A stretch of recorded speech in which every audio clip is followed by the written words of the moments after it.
जोरदार स्वागत है आपका चैनल पे। और आज हम बात करने वाले हैं बेहद इम्पोर्टेंट मुद्दे नई शिक्षा नीति 2020 के विषय में, जो काफ़ी चर्चा का विषय बना हुआ है। तो सिलेक्शन प्रोसेस क्या होगा, क्या कुछ इसमें नया आपको देखने को मिलेगा, किन चीज़ों को ऐड किया गया है, बेसिकली सारा A to Z सारी चीज़ें मैं बताऊंगा आपको इस छोटी सी वीडियो में। बस आप वीडियो के अंत तक बने रहेगा ताकि जो सारी की सारी चीज़ें आप बेहतर ढंग से और बढ़िया ढंग से समझ पाएंगे। देखिए, यदि आप अच्छे ढंग से समझे रहेंगे तो आप दूसरों को भी अच्छे ढंग से समझा सकते हैं। और कहना चाहूँगा कि जो भी मेरे भाई बहन चैनल पर नए हैं वो चैनल को सब्सक्राइब करके बेल नोटिफिकेशन ऑन कर लें। तो चलिए स्टार्ट करते हैं। तो हम बात करेंगे सबसे पहले। देखिए, बात क्या हो रही है कि मानव संसाधन एवं विकास मंत्रालय अब हुआ शिक्षा मंत्रालय। देखिए, यानी कि जो मानव संसाधन एवं विकास मंत्रालय है वह अब किसके नाम से जाना जाएगा, तो वह जाना जाएगा शिक्षा मंत्रालय के नाम से जाना जाएगा। देखिए, पहले क्या होता था कि जो MHRD है यानी कि मानव संसाधन एवं विकास मंत्रालय है, जो शिक्षा डिपार्टमेंट इसके अंतर्गत आता था, इसी का नाम अब चेंज करके यानी कि मानव संसाधन एवं विकास मंत्रालय का नाम चेंज करके शिक्षा मंत्रालय रखा जाएगा, जो कि नई शिक्षा नीति के अंतर्गत है। और साथ ही साथ इसे कैबिनेट में मंजूरी भी मिली है। और ये भी कहा जाता है कि शिक्षा के क्षेत्र में ये बहुत बड़ी उपलब्धि है, यानी कि बहुत बड़ी क्रांति है क्या, नई शिक्षा नीति 2020। तो चलिए इसको हम बिल्कुल ईजी और सहज ढंग से समझते हैं और आप वीडियो के अंत तक बने रहिएगा ताकि जो सारी की सारी चीज़ें हैं आप समझ पाओ बेहतर और बढ़िया ढंग से। तो चलिए हम बात करेंगे पॉइंट नंबर 1 पे। देखिए, मैंने लगभग 19 पॉइंट बनाए हैं। इन्हीं 19 पॉइंट्स में सारा का सारा जो नई शिक्षा नीति 2020 है आपके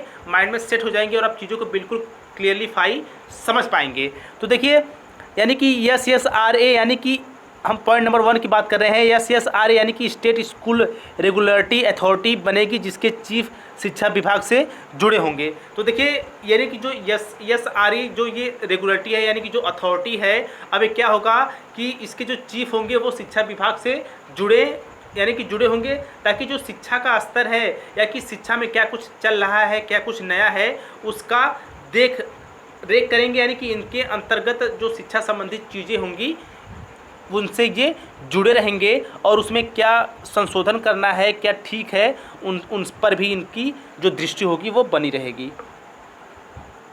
बात करेंगे पॉइंट नंबर 2 पे। देखिए, 4 ईयर इंटरग्रेडेड बीएड, 2 ईयर बीएड और 1 ईयर बीएड कोर्स चलेंगे। इसको मैं आपको और ईजी ढंग से समझा देता हूँ।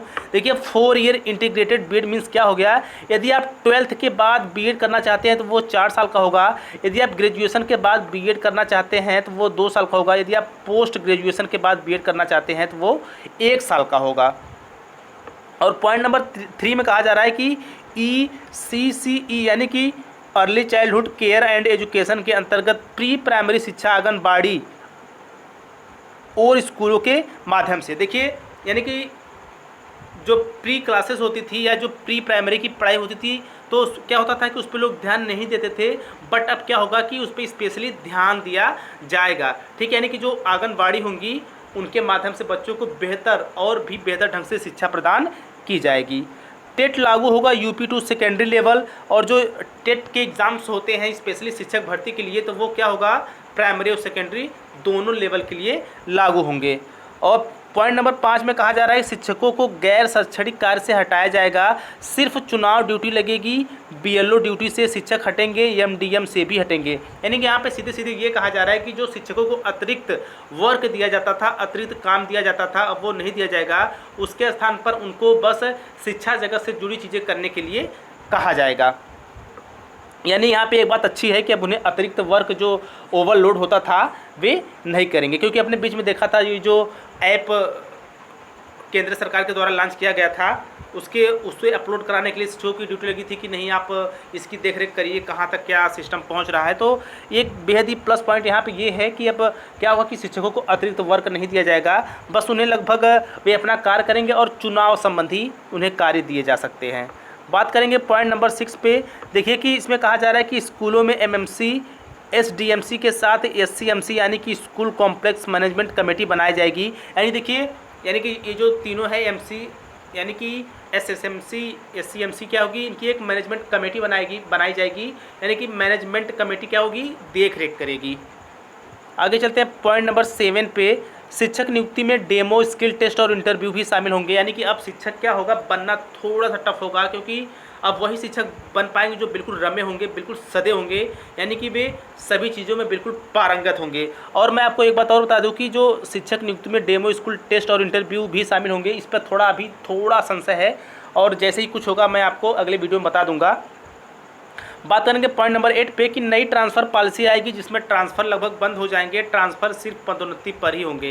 यानी कि जो क्या होता था कि जो शिक्षक थे अपना होम टाउन ले लेते थे ट्रांसफ़र करा के, अब वो सिस्टम बंद होगा और जब आपकी पदोन्नति होंगी उसके हिसाब से आपके ट्रांसफ़र किए जाएंगे।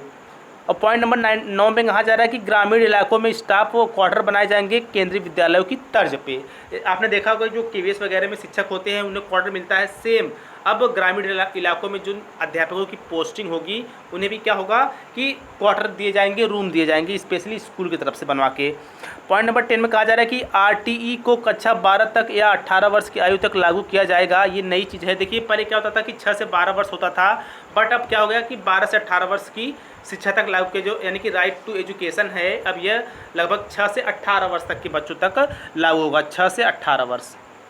पॉइंट नंबर 11 है मिड डे मील के साथ हेल्दी ब्रेकफास्ट भी स्कूलों में दिया जाएगा, यानी जो एमडीएम होता है उसके साथ ब्रेकफास्ट भी दिया जाएगा, वो भी बिल्कुल हेल्दी। और पॉइंट नंबर 12 में कहा जा रहा है कि 3 लैंग्वेज बेस्ड स्कूली होगी शिक्षा, यानी कि जो त्रिभाषा सूत्र है इस पर जो स्कूली शिक्षा होगी वो बेस्ड होगी।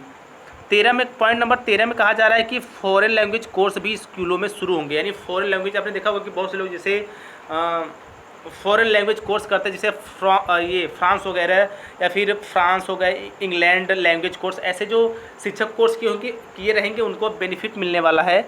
और 14 में बात हो रही है पॉइंट नंबर की विज्ञान और गणित को बढ़ावा दिया जाएगा। हर सीनियर सेकेंडरी स्कूल में साइंस और मैथ विषय अनिवार्य होंगे, यानी कि विज्ञान और गणित पे विशेष बल दिए जाएंगे और साथ ही साथ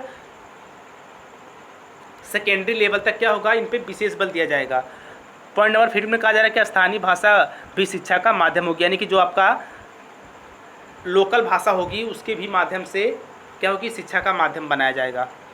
पॉइंट नंबर 16 में कहा जा रहा है कि एनसीईआरटी पूरे देश में नोडल एजेंसी होगी, यानी जो एनसीईआरटी होगी वो पूरे देश में नोडल एजेंसी होगी। 17 में कहा जा रहा है स्कूलों में राजनीति व सरकार का हस्तक्षेप लगभग समाप्त हो जाएगा। स्कूलों में राजनीति मीन्स क्या हो गया, यानी आपने देखा होगा कि पहले क्या होता था कि जब जूनियर वगैरह में जो स्कूल के मैनेजर या प्रिंसिपल वगैरह होते थे तो मिली भगत करके वो अपना क्या करते थे, अपने रिश्तेदारों को, अपने जानने वालों की पोस्टिंग करा लेते थे। तो वो सब कुछ अब बंद होगा, अब सीधा जो भर्ती होगी वो मैनेजमेंट यानी कि मैनेजमेंट कोटे से ना होकर सीधा सरकार उस पर भर्ती करेगी। पॉइंट नंबर 18 पे कहा जा रहा है क्रेडिट बेस्ड सिस्टम होगा जिसमें कॉलेज बदलना आसान और सरल होगा, बीच में कोई भी कॉलेज बदला जा सकता है। ये सबसे बेहद ही बढ़िया और उम्दा बदलाव है, क्योंकि बहुत से लोग कभी कभी ऐसा भी होता था कि बीच में लोग स्कूल या कॉलेज छोड़ देते थे। तो अब क्या होगा, नई शिक्षा नीति के तहत अब आपको स्कूल नहीं छोड़ना है, अपने कॉलेज को चेंज कर सकते हैं और अपनी पढ़ाई को जारी रख सकते हैं। पॉइंट नंबर 19 में कहा जा रहा है कि नई शिक्षा नीति में सिर्फ बीएड इंटर कॉलेज के बाद 4 वर्षीय बीएड, स्नातक के बाद 2 वर्षीय, स्नातक के बाद 1 वर्ष का बीएड कोर्स होगा। ये मैं आपको ऊपर भी बता दिया हूँ। तो देखिए बेसिकली बस यही है शिक्षा नीति। सो ऐसी बेहतरीन वीडियोज़ के लिए हमारे चैनल को सब्सक्राइब कर लें। मिलते हैं नेक्स्ट वीडियो में। इसी तरह स्वस्थ, व्यस्त और मस्त रहिए। जय हिंद, जय भारत।